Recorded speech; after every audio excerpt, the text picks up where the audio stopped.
Seth Rollins का group the vision finally full force में आ चुका है। एब्सोल्यूट पावर उनको मिल चुकी है। आज के मंडे नाइट रॉ पे Roman Reigns, CM Punk and LA night तीनों को बुरे तरीके से कर दिया है इन लोगों ने डिस्ट्रॉय। तो गाइज मैं हूं आयुष और आप देख रहे हैं रेसल इंडिया। तो भाई Monday night raw after summer slam एक काफी ज्यादा एक्सपेक्टेड शो था जो लोग वेट कर रहे थे कि कैसे डब्ल्यूडब्ल्यू फॉलो अप करेगी आफ्टर द रूस ऑफ द सेंचुरी, जहां पे सेथ रॉलिंस ने सीएम पंक को ऊपर उनके कैश इन करके अपनी वर्ल्ड चैंपियनशिप वापस ले ली थी, छीन ली थी काइंड ऑफ, हम कह सकते हैं सीएम पंक पे कैश इन करके। तो आज उसका फॉलो अप हमें देखने को मिला और बहुत तगड़े स्टाइल में देखने को मिला भाई। बहुत सारे क्वेश्चंस यहां से रेज होते हैं रोमन रेंस के स्केड्यूल के बारे में और सारी चीजें, तो मंडे नाइट रॉ को हम बिल्कुल डिटेल में डिस्कस करेंगे। आप वीडियो को एंड तक जरूर देखते रहना। शो ऑब्वियसली स्टार्ट करते हैं Seth Rollins, Bronson read, Bron Breakker, Paul Heyman, और यहाँ पे आके सबसे पहले पॉल हेमन हाइप करते हैं दोबारा अब ब्रॉन ब्रेकर को, वो ट्राइबल थीफ बुलाते हैं यहाँ पे ब्रॉन्सन रीड को जो कि शूला फाला लेके घूम रहे हैं। ऑब्वियसली पॉल हेमन कहते हैं कि देखो भाई ऐसा भी हो सकता था कि अभी मैं रोमन रेंस को इंट्रोड्यूस यहाँ पे कर रहा होता, बट ऐसा है नहीं बिकॉज रोमन रेंस अभी चैंपियन नहीं है। वो कहते हैं मे बी सीएम पंक को मैं भी इंट्रोड्यूस कर रहा होता पर वो भी चैंपियन नहीं है बिकॉज रॉलिंस ने उसका टाइटल उससे छीन लिया, उस पे कैश इन कर लिया। फाइनली वो माइक यहाँ पे देते हैं सेथ रॉलिंस को, जो कि बात करते हैं कि किस तरीके से सेथ रॉलिंस जब से रेसलमेनिया का मेन इवेंट जीते हैं तब से लोग उनको हेट कर रहे हैं, लेकिन हमेशा और हर बार की तरह सेथ रॉलिंस के पास एक प्लान बी होता है। और इस बार जो उनका प्लान बी था वो एक टॉप सीक्रेट था जो केवल उनकी वाइफ को और ऑरेकल पॉल हेमन को पता था। सेथ रॉलिंस बोलते हैं कि देखो भाई फाइनली इतने टाइम से जो मैं कह रहा था वो हम अचीव कर चुके हैं। ये वर्ल्ड चैंपियनशिप मेरे पास है, यानी कि ये टोटल कंट्रोल, एब्सोल्यूट पावर जो है अब हमारे हाथों में आ चुकी है। सेथ रॉलिंस यहाँ पे अनाउंस करते हैं बेसिकली कि अब इनके ग्रुप का नाम है the vision, because Seth Rollins की विजनरी जो आइडियाज हैं, जो आर्किटेक्ट के आइडियाज हैं, उसको लेते हुए वो इस ग्रुप को आगे बढ़ना चाहते हैं। लेकिन यहाँ पे इंटरप्ट करने के लिए बाहर आते हैं एलए नाइट जो कि काफी टाइम से गायब थे। वो आते हैं और कहते हैं सेथ रॉलिंस को, देख भाई तू विजनरी है पर तेरा विजन मुझे क्लियर नहीं दिख रहा है। वो कहते हैं कि देख भाई बहुत सारी चीजों से तू भाग रहा है, लेकिन एक चीज जो सबको नहीं पता है अभी कि क्यों आखिर तूने अपनी इंजरी फेक करी थी, वो इसलिए ताकि तू मेरे सामने तेरे को मैच में आगे ना लड़ना पड़े, तू वहां से भाग सके और कैश इन कर सके वापस आके। बेसिकली वो कह रहे हैं तू मेरे से डर के भाग गया था। वो कहते हैं कि पहले तो मेरा बहुत ही ज्यादा इंपॉर्टेंट मन था तेरे को हरा के तेरे को हर्ट करने का, लेकिन अब तूने उसके स्टेक्स और भी ज्यादा बढ़ा दिए हैं बिकॉज लास्ट बंदा जिसने तुझे हराया था वो मैं था, अगला भी मैं ही होऊंगा, लेकिन इस बार मैं तेरी वर्ल्ड चैंपियनशिप भी लेके चले जाऊंगा। वो बेसिकली यहाँ पे चैलेंज कर देते हैं सेथ रॉलिंस को टू अ मैच, जिसको काफी सेथ हाइप करते हैं और उसके बाद रिजेक्ट कर देते हैं उनका ऑफर। लेकिन इसके बाद बाहर आते हैं एडम पियर्स जो कि ना ही सिर्फ इस मैच को ऑफिशियल कर देते हैं फॉर मंडे नाइट रॉ आज ही के मेन इवेंट में, और यहाँ पे ब्रॉन्सन रीड और ब्रॉन ब्रेकर को भी उन्होंने बैन कर दिया रिंग साइड से। वही तो इंटरेस्टिंग यहाँ पे सिचुएशन सेटअप हो गई थी। क्लियरली पता था कि मेन इवेंट में कुछ तो धमाल होने वाला है आज, और काफी सारे रूमर्स भी आ रहे थे रॉ से पहले कि रोमन शायद बैकस्टेज हैं, तो उस पर हम आएंगे डेफिनेटली बिकॉज ट्राइबल चीफ ने जो आज किया है उससे फायदा कुछ एक्चुअली में खास हुआ नहीं है, उस पर मैं आऊंगा अभी थोड़ी देर में। रूसेफ और शेमस का मैच हुआ है जो पता नहीं कितनी बार हो चुका है मंडे नाइट रॉ पे, तीसरा पार्ट था उसका, लेकिन ये लड़ते ही चले गए, डबल काउंट आउट में मैच खत्म होता है और उसके बाद इनकी ब्रॉल पूरे मंडे नाइट रॉ में नहीं रुकी भाई। इतनी बेकार सिक्योरिटी मैंने मंडे नाइट रॉ में कभी देखी नहीं, जो पूरे 3 घंटे तक इनका पीछा करती रही पर इनकी लड़ाई नहीं रुकवा पाई। इनफैक्ट इतना के बीच में सैमी ज़ेन आके भी पिल गए और नेक्स्ट वीक जो है उनका रूसेफ के साथ मैच होगा। भाई डब्ल्यूडब्ल्यू क्या नहीं करेगी मॉन्ट्रियल में सैमी ज़ेन को मैच देने के लिए, कुछ तो करना है ना भाई सैमी को मॉन्ट्रियल में डालने के लिए, तो डेफिनेटली यहाँ पे उन्होंने वो चीज करी। क्यूबेक सिटी में आई थिंक रॉ होने वाली है नेक्स्ट वीक जहाँ पे सैमी लड़ने वाले हैं। इसके बाद पेंटा का मैच होता है ग्रेसन वॉलर के साथ जो कि न्यू डे के साथ घूम रहे हैं, और आज भगवान जाने कि ये जेवियर वुड्स के सर पे किस तरीके की टोपी थी, बट यहाँ पे पेंटा इस मैच को जीत जाते हैं और मैच के बाद वो बेसिकली अटैक भी कर देते हैं न्यू डे को यहाँ पे एक डाइव लगा के। अब यहाँ पे नाओमी एक प्रोमो कट कर रही थी जहाँ पे पहले तो ब्रुकलिन न्यूयॉर्क का मजाक उड़ाती हैं कि सारे लोगों को फ्लोरिडा मूव हो जाना चाहिए, पर वो होंगे नहीं बिकॉज उनको इसी गंद में रहना पसंद है। लेकिन एड के बीच में शायद प्रोमो आ रहा था और वो स्टेफनी वक्केर को यहाँ पे स्टेफनी वेल्क्रो बुलाती हैं जो कि फनी था, और उसी पॉइंट पे उनका प्रोमो काट दिया जाता है बिकॉज एड में इतनी जगह बची नहीं थी। पर जो भी ये नाओमी छोटी छोटी सेगमेंट्स कर रही है भाई वो काफी फनी भी है, काफी उनका कैरेक्टर भी झलक रहा है, थोड़ा ढंग से और टाइम देंगे तो मजा आएगा।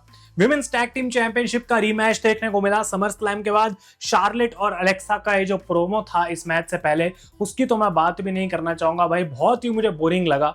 और Brooklyn New York usually Barclays centre का क्राउड हॉट रहता है, अच्छा रहता है। आज भगवान जाने इनको क्या हो गया, बड़े बड़े स्टार दिखा दिए, इनको क्या क्या नहीं मिल गया आज। लेकिन फिर भी भाई थोड़ा तुम पैसे खर्च के जाते हो तो एक शोर मचाना है भाई तुम्हें जाके एरिना के अंदर, और वो इनसे आज हो नहीं पा रहा था।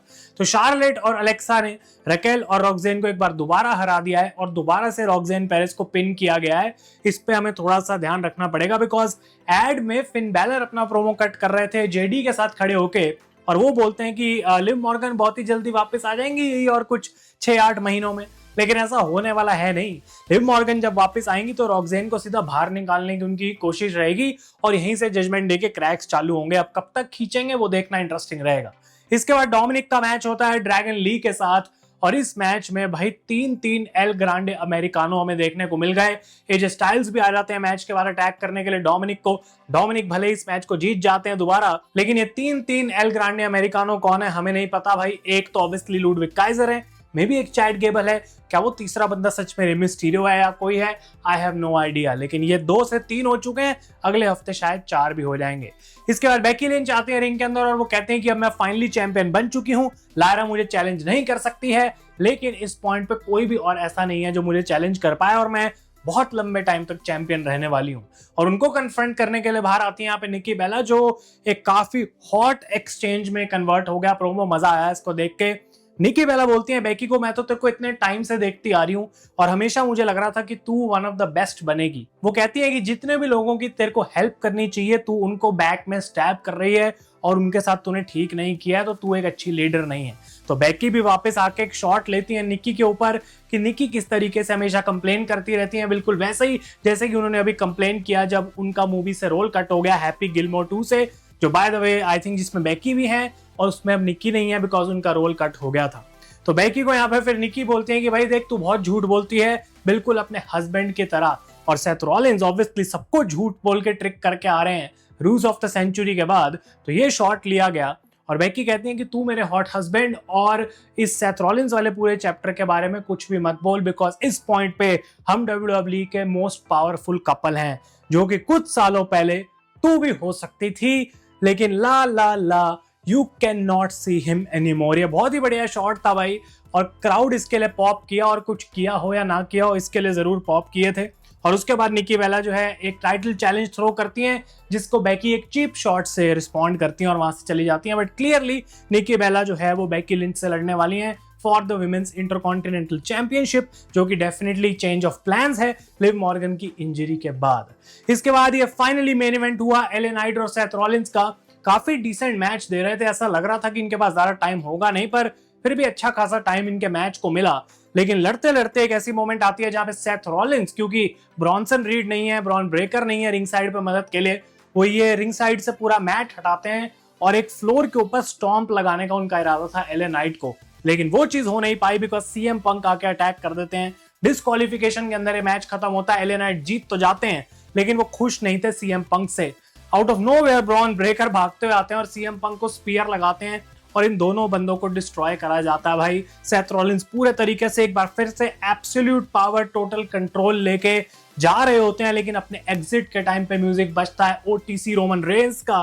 फाइनली क्राउड ने थोड़ा सा पॉप किया दोबारा और रोमन भी आ जाते हैं यहाँ पे एक मुकाबला देने के लिए सेथ की टीम को, द विजन को। लेकिन वो चीज तो बिल्कुल और भारी पड़ गई रोमन रेंस के ऊपर, बिकॉज ना ही सिर्फ रोमन रेंस को स्पीयर पड़ा, सेथ का स्टॉम्प पड़ा, बल्कि 3 सुनामी मारियां ब्रॉन्सन रीड ने रोमन रेंस के ऊपर, और उसके बाद उनके नए स्नीकर्स भी चुरा के ले गए हैं भाई। तो जो है हर हफ्ते रोमन रेंस के जूते गायब हो रहे हैं, लेकिन अब मुझे ऐसा लगता है कि इस टीवी से रोमन रेंस ही गायब हो जाने वाले हैं, बिकॉज जिस तरीके से उनका आज एंगल दिखाया गया है ऐसा लगता है कि 2-3 महीने तक ये हमें देखने को मिलेंगे नहीं, because CM Punk LA Knight उठे तक नहीं भाई रोमन रेंस की मदद करने के लिए, और बुरे तरीके से रोमन को डिस्ट्रॉय करा गया।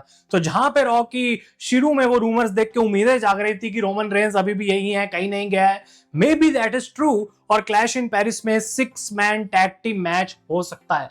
लेकिन कब तक रोमन रेंस यहाँ पे जो है एक टैग टीम मैच में ही लड़ते रहेंगे भाई, कभी उनको ढंग से मौका मिलेगा नहीं। लेकिन लॉन्ग टर्म स्टोरी यही है कि रोमन को सेथ से एक 1-on-1 मैच चाहिए।